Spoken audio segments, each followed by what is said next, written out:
Huwag kang maglaro sa gabi. Lumaki ako sa isang maliit na baryo sa probinsya. Dito, mahigpit ang mga matatanda pagdating sa mga pamahiin, lalo na kay Lola Iska, ang lola ko.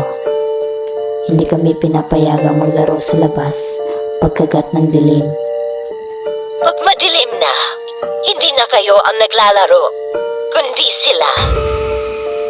Laging paalala ni Lola habang sinasara ang mga bintana pagsapit ng alas 6 ng gabi.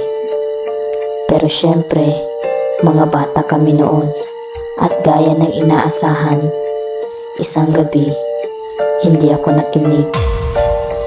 Noong gabi ng incident, nakipaghabulan kami ng mga pinsan ko sa bakuran.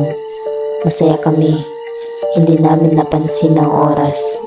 Hanggang sa maramdaman ko na lang na ang hangin biglang bumigat. Ang mga kuliglig sabay-sabay tumahimik. Para bang may humihinga ng malalim sa likod ng katahimikan. Tapos nakita ko siya. Isang maliit na lalaki. Kasing laki ng 3 taong bata. Pero matanda ang itsura. Kulubot ang balat. Nakasuot ng itim na damit at matulis ang mga mata na parang itim na perlas. Nakaupo siya sa itaas ng puno ng santol sa tabi ng bakuran. Hindi siya gumagalaw pero alam kong nakatingin siya sa akin.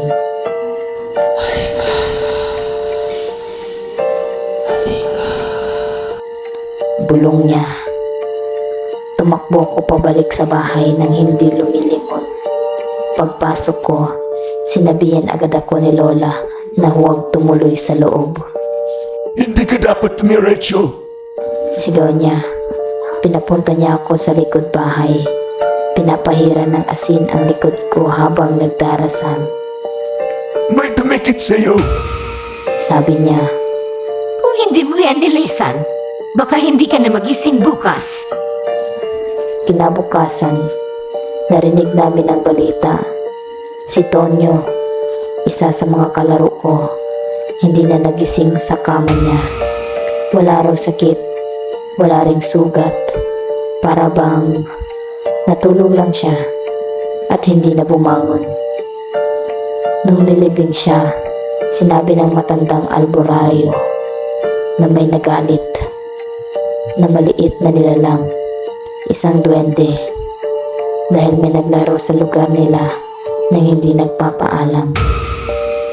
Simula noon, hindi na ako lumalabas tuwing gabi at tuwing nadadaanan ko ang puno ng santol, parang may mga matang nakamasid pa rin mula sa dilim.